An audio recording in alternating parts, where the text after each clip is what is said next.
Hey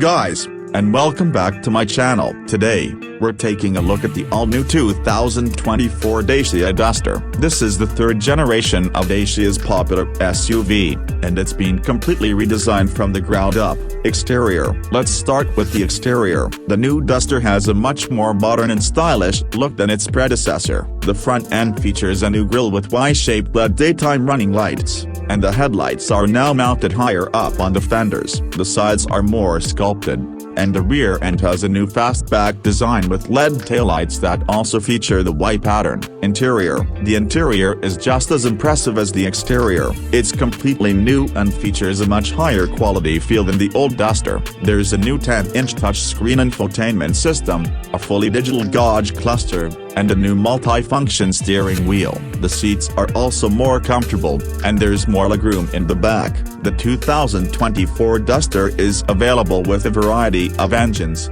including a new hybrid powertrain that produces 140 horsepower. There are also petrol and diesel engines available, with both front-wheel drive and all-wheel drive options. The Duster has always been known for its off-road capability, and the new model is no different. It has a high ground clearance of 210 mm, and it comes with a variety of off-road features, such as hill descent control and traction control. So, what do I think of the 2024 Dacia Duster? I think it's a great car. It's stylish, comfortable, and capable. It's also very affordable, which is what Dacia is all about. If you're looking for a no-nonsense SUV that can handle anything you throw at it, the Duster is a great option. Thanks for watching.